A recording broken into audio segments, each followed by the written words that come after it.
Hello and welcome to What You're Watching, the show that wants to know whether you're watching your waistline or just watching paint dry. I feel like I need a bit of a musical intro, like what you watching, know what you're watching. Let me know if that works. So welcome, this is episode 1 of What You're Watching. This is a show I want to do every week where I discuss what's come out, TV shows, movies, anything. This little segment will be the news. What I want to do is do a little intro, do the news, movie review, and then answer emails and want to know what you're watching, because I'm always looking for recommendations, always looking for something new to watch. So I won't take up too much of the time here. I'll just move you on to the review. Right, let's get down to business. We're talking about Beekeeper. Yes, we are talking about The Beekeeper, Jason Statham's latest film, directed by David Ayer. Now, David directed some good things, some bad things. He directed Fury with Brad Pitt and co, and also the Smith and Robbie Show, also known as that not so good Suicide Squad. But this film, I think, it's a good film. It's alright, it's a bit of fun, and sometimes movies can be a bit of fun. I love the little wiggling of the text on the intro, and just I'm a massive Statham fan. To be honest, I love everything he's done. I grew up watching The Transporter with my dads. I loved him in Snatch. Not so much in love with The Expendables. Lock, Stock and Two Smoking Barrels. The Meg franchise is hilariously bad, but Statham knows what kind of actor he is. You know, he's your dad's man. Do you know what I mean? He's your action hero. He's not planning on going out to win Oscars. He's just here to make some movies, some interesting movies.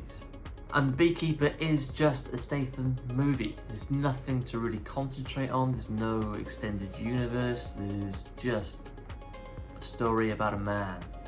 And this man is a super secret agent known as a beekeeper who retires as a beekeeper, which is fine. I think they play on that a little too much. It gets a little silly. But you roll with it, it's a bit of fun. Statham then comes out of retirement because the neighbour that he's renting a barn off, she is scammed, and then she kills herself. Now that motivation, that first scene didn't really work for me. I think that was the weakest part, was that whole motivation, and it was a little, I don't want to say cringy, but it's that whole, oh, I'm an old lady, I don't know what I'm doing on the computer. Then I'm sure this happens a lot, and it's a bad thing, but I just wasn't sold by it.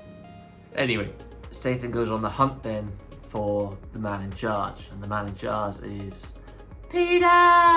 Josh Hutcherson, who up until Five Nights at Freddy's I was not a fan of. He really annoyed me throughout the Hunger Games franchise. You know, he lay down and paint himself. When do you have time to paint yourself? And obviously that's not just Josh Hutcherson's fault.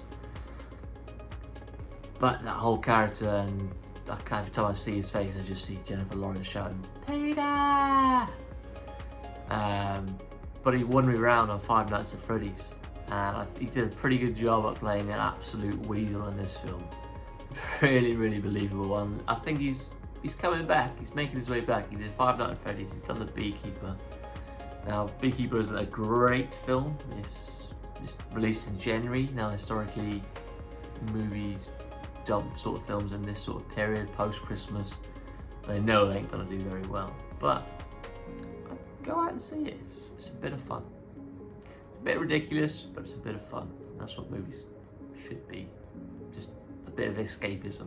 In this film, there are a lot of people pretending to do an American accent. Statham is trying to do an American accent. It's even flagged up when the FBI agent says, I detect a hint of British Isles in your accent. She knows, we know, everybody knows Statham just has the same voice and everything he's in. He's trying. Jeremy Irons, you know, Scar from The Lion King, he's the bad guy in Die Hard 3, he's in Watchmen, he's got this gravitas, this gravelly voice, and don't let him use it to his full potential in this film. He's, again, putting on an American accent. Just let Jeremy Irons be Jeremy Irons. You know, it's just like Sean Bean. Wherever he turns up, he's just Sean Bean. Just let him be. Now you've also got that FBI agent, the top dog, Don Gillette, John. Anyway, he's an English actor, and I grew up watching him on EastEnders. He's putting on an American accent as well, and I'm thinking, just either do the accent really, really well, or just get an American in. Stephen Graham, I think he is an absolute chameleon when it comes to accents. This guy is a Scouser, but he puts on all sorts of accents depending on what he's in. In Snatch, he's a Londoner. In Venom 2, he's an American police officer. Like, if you can do it, then do it. If you can't, then just be honest. Just, I don't know, it just took me out. It's just like, oh, let's try to do an American accent. I can't do it. I can't do an American accent. But yeah, it's a bit of fun nonetheless.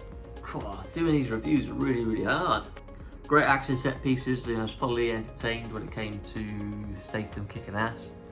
That's one thing you can always count on in a Jason Statham movie, is really, really good fight choreography. Not that I know anything about fight choreography. What am I even talking about? But yeah, I just want to do something different. This is my first attempt at writing a review. But if I had to summarise this film, it's just a film, it's just a watch. So if I had to rank it on a scale of 1 to 10, 10 being an essential watch, 1 being don't bother, it's about a 5 or 6. It's just a watch, it's an entertaining watch if you want to escape for 90 odd minutes. That's kind of my review. It's just a film, and that's okay.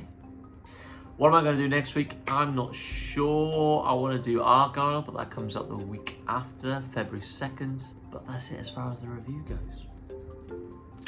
I hope you've enjoyed a little something different here. Until next week. Hey guys, if you made it to the end of the video, thank you so much. I really do appreciate you. Please do get in touch. You can reach the show at showwatching@gmail.com. Let's get something going. Alright, thanks. See you next time.